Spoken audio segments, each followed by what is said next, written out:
Les légendes de la piraterie se dévoilent enfin, car de nombreuses révélations sur les plus forts pirates et samouraïs de One Piece sont sorties au Japon dans les derniers packs de Vivre Card, sobrement intitulés Les Guerriers de Légende.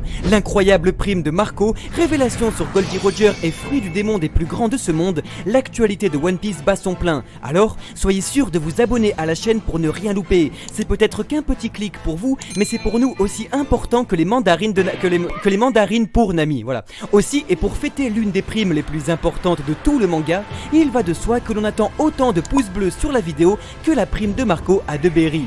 Oh, vous inquiétez pas, vous allez vite la découvrir. Mais juste avant, voici un petit placement de produit. Est-ce que vous savez pourquoi Shanks n'apparaît jamais dans le manga? Tout simplement car il est trop occupé à farm sur Aura Kingdom. Avec ses différentes régions aux styles multiples, l'empereur est devenu un giga MVP sur cette MMORPG au monde ouvert où les donjons et quêtes côtoient un univers de métiers tels que cuisinier, archéologue. Attendez, c'est les Mugiwara, ça je reconnais. J'espère que Barbe Blanche ne va pas mourir trop tôt à Marineford parce que j'ai rendez-vous avec le Golosei pour faire la tour céleste et drop full stuff, se disait le roux. Mais ce qu'il ne sait pas, c'est qu'Edward Newgate a déjà débloqué les 17 classes du jeu toutes uniques et originales. Et surtout, il possède plus de 2000 costumes, ce grand fou. Oui, vous avez bien entendu, mais en même temps, ça fait longtemps qu'il joue. D'ailleurs, il espère que Ace ne se fera pas capturer par la marine trop tôt, parce qu'il finit de décorer sa maison avec son compagnon Eidolon. Mais ce qu'il ne sait pas, c'est que Ace joue aussi, et est déjà niveau 85 en étant au sommet d'un PvE ultra compétitif et structuré, autour d'une histoire solide comme le Haki de Vergo, no arnaque, no noob. Et là, vous allez me dire, mais il y a tout le monde qui joue à ce jeu ou quoi? Oui, car c'est un free-to-play, et il n'attend que vous. Alors foncez dans la description pour accéder à un monde d'anime unique en cliquant sur le lien. Votre futur équipage vous attend, mais faites attention à ne pas tomber sur Barbe Blanche et ses 2000 équipements, sinon il volera le vôtre.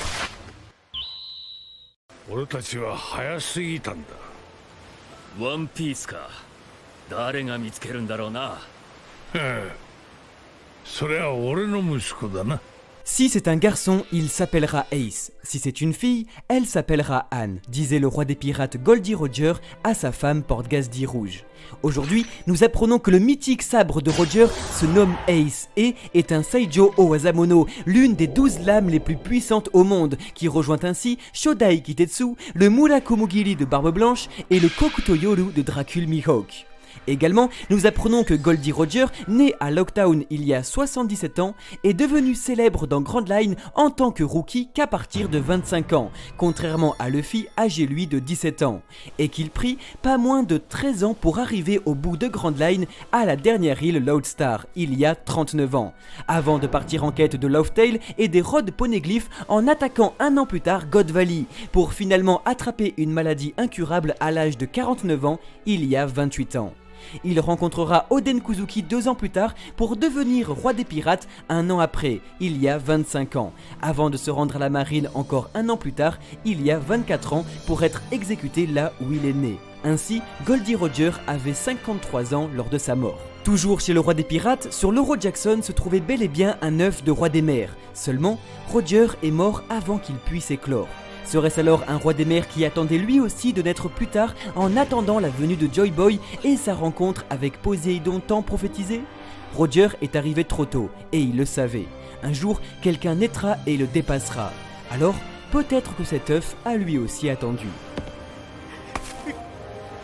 Shanks le roux adore porter des chapeaux et se souciait beaucoup de celui en paille de son capitaine et le portait alors constamment avant de le donner à Luffy. Aujourd'hui, il semblerait qu'il porte quelque chose d'autre d'important, mais rien n'indique ce que cela puisse être.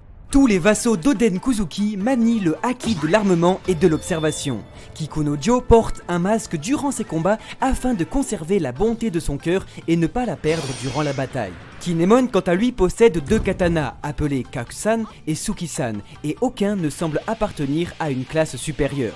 Attention plot twist, Raizo n'est pas un réel ninja et ses techniques viennent en réalité de son fruit du démon, le Maki Makinomi, fruit du parchemin, lui permettant de créer des sorts à partir de parchemins enroulés autour de sa taille. Le fruit de Kanjuro se nomme le Fude Fudenomi, lui permettant de donner vie à tout ce qu'il dessine. Oden Kuzuki, pirate extrêmement puissant et craint, possédait bel et bien une prime durant son voyage avec Barbe Blanche et Goldie Roger, mais une prime qui reste aujourd'hui encore secrète. Toki Kuzuki, née il y a pourtant 800 ans, est morte à l'âge de 36 ans. La forme sous longue des ducs Inuarashi et Nekomamushi leur permettent de renforcer leur acquis de l'armement à un tel point qu'ils sont capables de pénétrer la peau de Kaido et de le blesser. Barbe Blanche était déjà considéré à l'époque comme l'homme et le pirate le plus puissant du monde, même durant l'ère de Goldie Roger. Pour la première fois dans son histoire, l'auteur aura décidé de dévoiler des primes très importantes en dehors de son œuvre, dans des databooks annexes. Pirates et révolutionnaires, voici donc les tout nouveaux avis de recherche révélés par Eiichiro Oda. サボ、時間が惜しい。一度集まってくれ。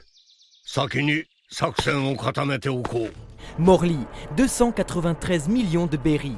Commandant géant de l'armée révolutionnaire et originaire de Queue d'Étrave, Morley est le premier homme à s'échapper d'Impel Down à l'aide de son fruit du démon, rendant son acte invisible et conservant ainsi la renommée de la prison où personne ne s'échappe vraiment, bien avant le succès public de Shiki le Lion d'Or.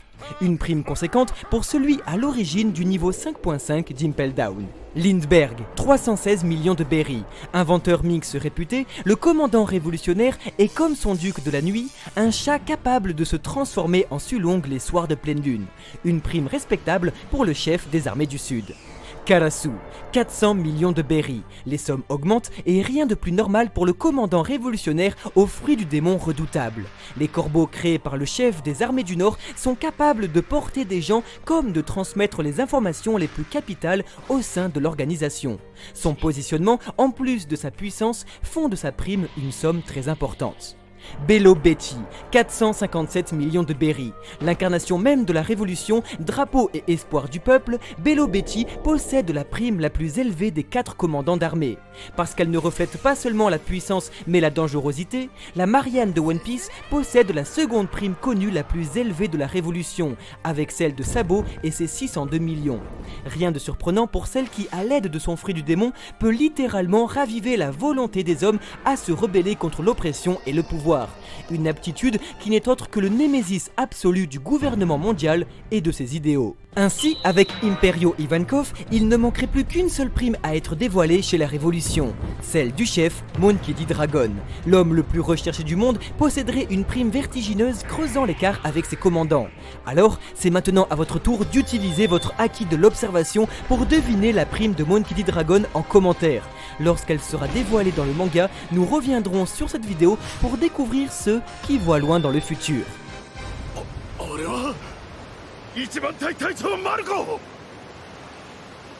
14人の隊長たち全員います Enfin, passons maintenant aux primes de l'armada de Barbe Blanche en commençant par Izo, 510 millions de berries, une somme colossale pour le 16e commandant de la flotte de Barbe Blanche et le vassal d'Oden Kuzuki.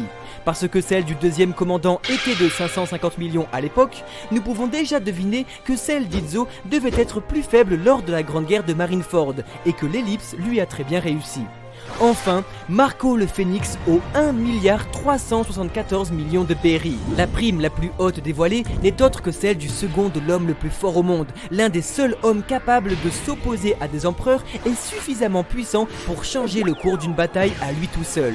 Détenteur du mythique Tori Torinomi, Marco le Phénix surpasse donc les avis de recherche de Katakuri, Jack et Queen, et doit être proche de celle de King et Ben Beckman, qui comme lui sont deux bras droits d'empereur mais n'ont toujours pas dévoilé d'avis de recherche. Un montant qui confirme bel et bien les paroles de Bao Wang au chapitre 1014, annonçant que la prime de Luffy est la plus élevée de l'armée des samouraïs à Onigashima. Car aujourd'hui, la prime de Marco atteint des sommets et nous la contemplons avec tendresse en constatant qu'elle ne dépasse pas celle du capitaine des Mugiwara, décidément coté comme jamais par un certain oiseau journaliste qui aime le sensationnel. Et voici tout ce qu'il fallait savoir sur l'actualité de One Piece, mais ça ne s'arrête pas là, car ce mois-ci, les aventures de Luffy fêtent leur 24e anniversaire, et de nombreuses surprises sont attendues. Alors, soyez sûr de vous abonner à la chaîne et d'activer la notification pour n'en louper aucune. Quant à nous, on se dit à la prochaine au Mont Corvo pour de nouvelles vidéos. Ciao ciao.